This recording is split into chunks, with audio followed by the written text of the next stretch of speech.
السلام عليكم ورحمة الله وبركاته. موضوع كله ما أنت عرفنا إن سوق هذا وحواه وموضوع حساسي ومعركتي حوجا إن وباهن إن سلو فهمنا يا ذاك تهاي وحواه دونك إنه جرا عدو هنقطع عدو ديمات هنقطع عدو استراتيجي معركتي يعني حدود اسكو هايستا إنه جرتو عدو تنمو مبدأ ideological war ideological enmity إنه جرتو وحجري كرا دين عدو تنمو دين وحجرتا عدو تنمو كل اسكو هايستو بدن تهاي عدو تنمو ناس وحين نقرتا الله ودن أم وحين نقرتا الله قبيل وحين نقرتا الله حافظ سين نقرتا بقى مركا لكن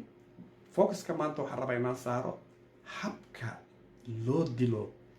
waxa la dhahayo image assassination iyo habka loo dilo dadka inta aysan soo bixin tusaale ahaan waxaan joogay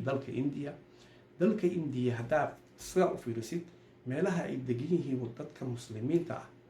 waa meelaha ugu xun waa meelaha maxay dhahaan u badan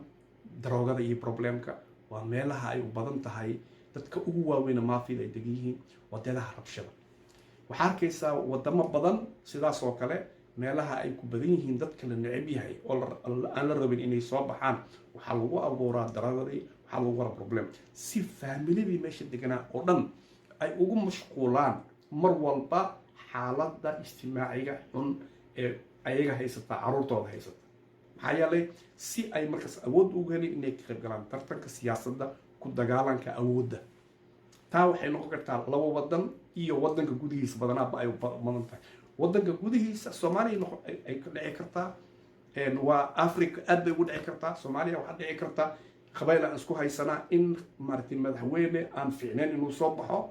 oo ku fikiro in the long run in si hadduu arko dad asiga kasoo qabiilka soo horjeeda soo baxaya markasta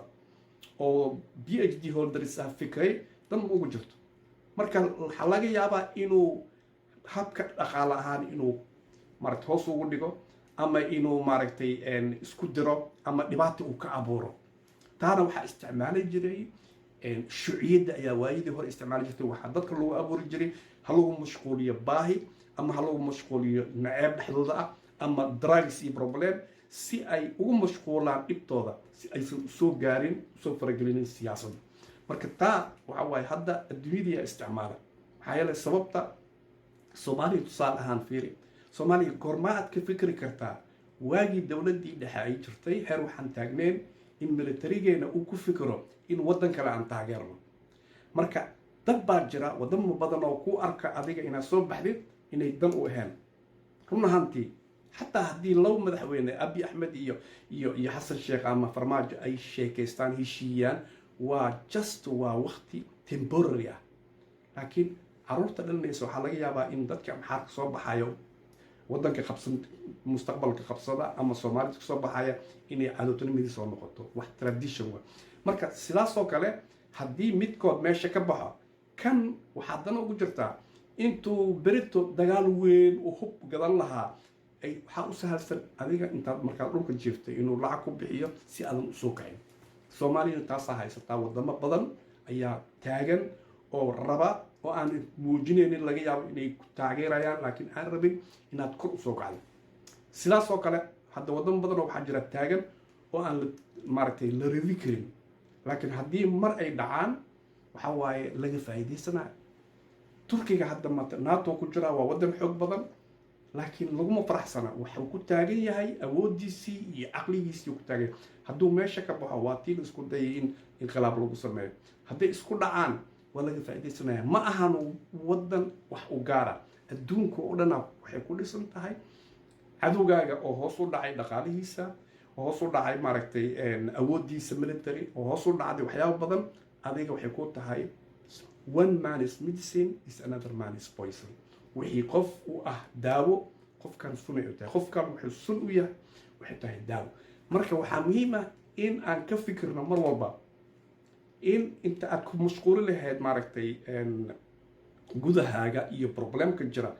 سيدي أتصق كبصل لهاد أو أت نمدي أيوة مع لهاد kadibna aan noqon lahayn awood lagu xisaabtamo adduunka. hadda maanta soomaaliya markii cabsida la sameynayo dad al-shabaab iyo dad yaroo martay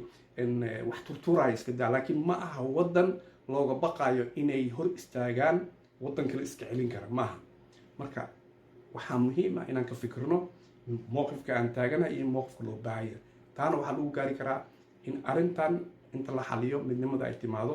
oo aan soo celino sharafteenii. iyo asalaamu calaykum waraxmatullahi wabarakatu.